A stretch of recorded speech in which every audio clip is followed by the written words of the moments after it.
কখনো ভাবিনি জীবন আমাদের এমন একটি বাস্তবতার সামনে দাঁড় করাবে। কখনো কল্পনাও করিনি চোখের সামনে একজন সুস্থ হাসি খুশি মানুষকে ধীরে ধীরে অসুস্থ হয়ে যেতে দেখব। আজ বুঝতে পারছি এই দুনিয়ায় কিছুই স্থায়ী নয়। সুস্থতা, শক্তি, হাসি, আনন্দ সবই আল্লাহর দেওয়া অমূল্য নিয়ামত। আর তিনি যখন ইচ্ছে করেন মুহূর্তের মধ্যেই সবকিছু বদলে যেতে পারে।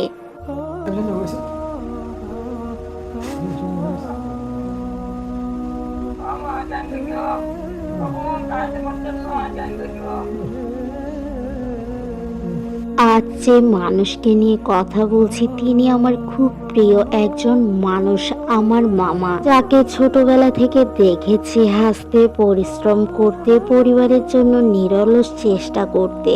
কখনো ভাবিনি একদিন তাকে হাসপাতালে বেডে দেখতে হবে। কখনো ভাবিনি তার মুখে সে হাসির জায়গায় ক্লান্তি আর যন্ত্রণা দেখতে হবে। আজ আমার মামা লিভার ক্যান্সারের লড়াই করছে। ক্যান্সার শব্দটা মাত্রই কয়েকটি অক্ষর, কিন্তু এর ভেতরে লুকিয়ে আছে অসংখ্য মানুষের কান্না, হাজারো রাতের নিঘুম অপেক্ষা, অসহায়ত্ব আর বুক ভরা দোয়া। এই রোগ শুধু একজন মানুষকে কষ্ট দেয় না, পুরো পরিবারকে ভেতর থেকে নীরবে ভেঙে দেয়। আমরা যারা বাইরে থেকে দেখছি হয়তো শুধু একজন অসুস্থ মানুষকে দেখছি, কিন্তু পরিবারের মানুষগুলোই জানে প্রতিটি রিপোর্ট হাতে নেওয়ার আগে বুক কতটা কেঁপে ওঠে, প্রতিটি ফোন কল কতটা ভয়ঙ্কর হয়, প্রতিটি নতুন পরীক্ষা, প্রতিটি চিকিৎসা, প্রতিটি ওষুধের সঙ্গে কত শত আশা আর দোয়া জড়িয়ে থাকে। জীবন আমাদের শিখিয়ে দেয় আমরা আসলেই খুব অসহায়। আমরা যত পরিকল্পনা করি না কেন সে সিদ্ধান্ত একমাত্র আল্লাহর। আমরা ভাবি আগামীকাল কি করব, কোথায় যাব, কিভাবে জীবন কাটাবো, কিন্তু আল্লাহ যদি অন্য কিছু নির্ধারণ করে রাখেন তাহলে আমাদের সব পরিকল্পনাই মুহূর্তে বদলে যায়।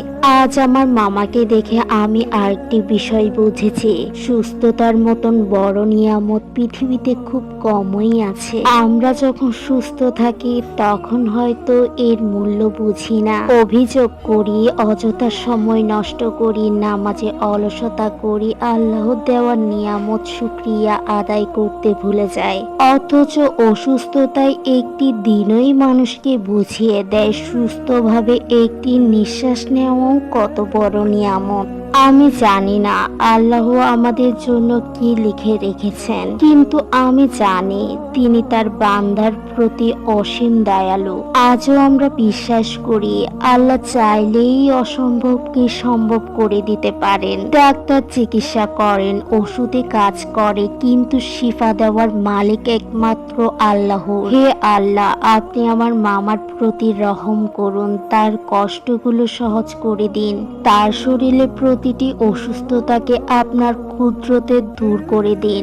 অবশেষে শুধু এতটুকুই বলবো, জীবনে কখনো নিজের সুস্থতা নিয়ে অহংকার করবেন না, কখনো ভাববেন না অসুস্থতা শুধু অন্যের জন্য, কারণ জীবন বদলাতে খুব বেশি সময় লাগে না।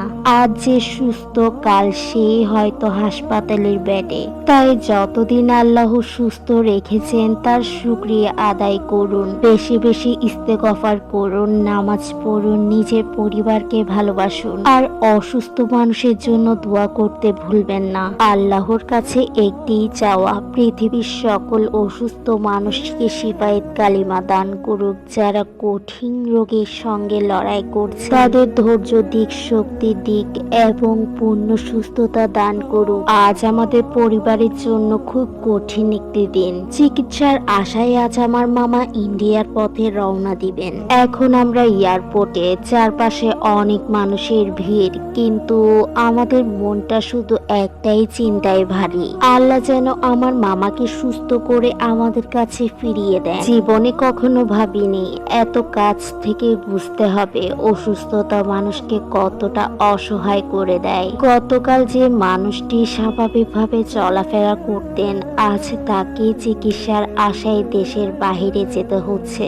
আজ এয়ারপোর্টে শুধু ব্যাগ নয়, আমরা সবাই বুক ভরা দুশ্চিন্তা নিয়ে দাঁড়িয়ে আছি। কারো চোখে পানি লুকানো যাচ্ছে না, প্রতিটি মুখে নীরবতা, প্রতিটি চোখে যেন আকুতি। আল্লাহ যেন এই মানুষটিকে সুস্থ করে দিক। বিদায়ের এই মুহূর্ত যেন অন্য সব বিদায়ের চেয়ে অনেক বেশি ভারী। কেউ সাহস দেওয়ার চেষ্টা করছে, আবার কেউ আড়ালে গিয়ে চোখের জল মুছছে, কারণ আমরা জানি না সামনে কি অপেক্ষা করছে।